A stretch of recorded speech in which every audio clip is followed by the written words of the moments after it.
Bonjour à tous et on continue les Ilchot Lashon Hara. Donc on parlait de ce chapitre qui est essentiel, qui est Lashon Hara les Toilette. C'est-à-dire des fois où je vais dire quelque chose de négatif ou qui va faire la discorde entre les gens, de la rechilut, mais mon objectif c'est pas juste de discuter et pas de me rendre intéressant ni de faire du mal à quelqu'un, mais c'est d'atteindre un objectif qui est un objectif constructif. Par exemple, si A a volé B, qu'il lui rende l'argent. Ou si A est quelqu'un de dangereux, que les gens fassent attention à lui. Ou de le mettre au banc de la société, etc. si c'est un rachat. On avait dit qu'il y avait pour ça plusieurs conditions. Ok, je les répète quand même ce qu'on avait dit jusqu'à maintenant parce que c'est vraiment très important. Mais allez voir ceux qui regardent le cours après sur YouTube. Allez revoir les différents cours pour bien les avoir parce que c'est hyper important. On a dit une fois. Premièrement, je dois être sûr des faits. Donc j'ai vu la chose moi-même. Parce que si je suis pas sûr des faits, j'ai pas le droit de répéter quelque chose alors que je suis même pas sûr de quoi je parle. Deuxièmement, chez Eda Bevadaout, chez Davarze ou Gezel, que je suis sûr que d'après la halacha, si j'ai vu que A a volé B, ça appelait vraiment du vol, que c'était pas qu'il a repris l'argent, etc. Que je sois vraiment sûr des éléments, des faits factuels, mais aussi de ce que ça implique, que c'était vraiment un vol, que c'était vraiment, il avait pas le droit de faire ça, etc. Troisièmement, que j'ai d'abord essayé de faire des remontrances à la personne, je ne vais pas commencer à lui sortir l'arme du Lashon Hara si je n'ai pas essayé les autres moyens avant. Quatrième, chez Lo Yagdil et Avla, on a dit hier, ça c'est pas facile du tout, c'est que je ne dois pas rajouter des éléments en plus ou venir appuyer, etc. sur ces choses-là pour atteindre mon objectif. Je dois rester objectif, j'en ai fait et si ce fait là, et si je dis ça, alors l'autre il va pas m'écouter, etc. Je devrais aussi donner la vérité, rien que la vérité et toute la vérité, même si entre guillemets ça joue contre mon objectif. Alors là-dessus, le Chavetz Chaim il écrit dans un autre chapitre quelque chose qui est important, d'accord. Tout va dépendre entre guillemets de quel objectif on parle. C'est très fin, il faut savoir une chose, la Lashon Hara, il faut étudier la halachot, mais après ça demande du bon sens, et de l'intelligence, et de la finesse, et de la siyata d'Ishmaïa, d'accord. Mais, si par exemple, il y a quelqu'un, il y a un doute que celui-là c'est un tueur en série. Mais je dis oui, tu sais, je l'ai vu acheter une arme, mais aussi il partait à la chasse au lapin, d'accord, j'en sais rien. Alors si je dis ça, l'autre ne va pas faire attention, mais peut-être qu'il va aller, il va lui tirer dessus, etc. Donc, mon objectif il est tellement important, et si effectivement il vient pour le tirer dessus, ça va lui sauver la vie que je lui ai dit de faire attention.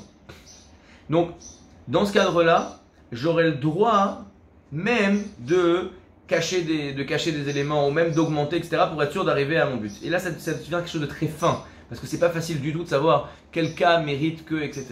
D'accord? Il donne un cas, en tout cas, le Chavetz Chaim, que si il y a quelqu'un qui est dangereux pour l'éducation de mes enfants ou de mes élèves, comme ça il dit, eh bien, j'aurai le droit de augmenter le mal de ce monsieur-là aux yeux de mes enfants pour être sûr que mes enfants ne soient pas copains avec lui.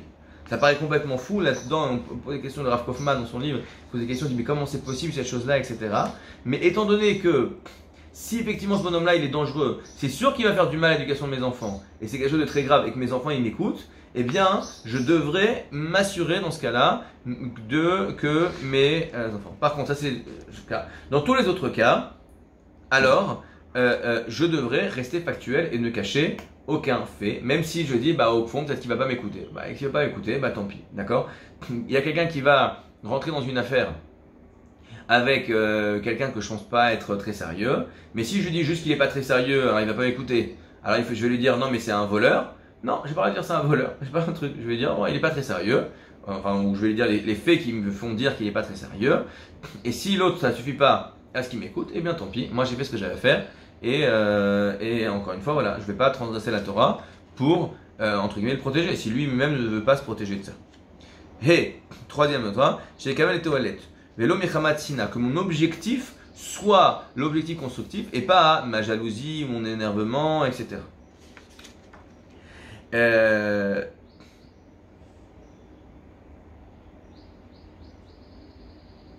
Ok. On avait dit hier, on était fini là-dessus, que si, par exemple, quelqu'un m'a fait du mal et je parle, j'ai besoin d'en parler, pourquoi? Parce que pour un petit peu faire passer le mal qu'il m'a fait, pour enlever ça de mon cœur, je suis obligé d'en parler avec les gens. Je suis obligé de partager ça pour D'accord.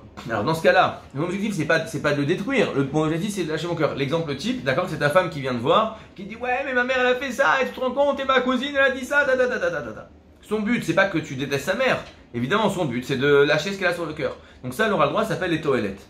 Mais ça n'est permis qu'à une condition, enfin en plus des autres que toutes les autres, mais une condition qui est que ça ne va pas engendrer pour la personne sur qui on parle un dommage qui est plus grand que ce qu'il mérite. D'accord? Donc si par exemple, en disant ouais mais tu te rends compte il m'a mal parlé, etc. Bah alors le boss il dit quoi il t'a mal parlé? Toi que j'aime beaucoup dans mon travail, je le vire.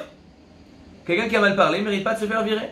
D'accord? Donc j'aurais pas le droit de, entre guillemets, vider mon sac si je sais que ça va lui entraîner un préjudice qu'il ne mérite pas. Encore une fois, on rappelle dans la Shonara, on a deux problèmes. On a le problème de l'intention et le problème de la conséquence. L'intention, là, c'est pas lui faire du mal, c'est moi de vider mon sac. Donc l'intention, elle n'est pas mauvaise. La conséquence, alors faut voir. Maintenant, soit il n'y a pas de conséquence, et dans ce cas-là, j'aurai le droit. D'accord? Et c'est souvent le cas quand une femme, elle parle à son mari, il n'y a pas de conséquence. Et il y a des cas, où il y aura des conséquences négatives, et dans ce cas-là, très souvent, ce sera interdit.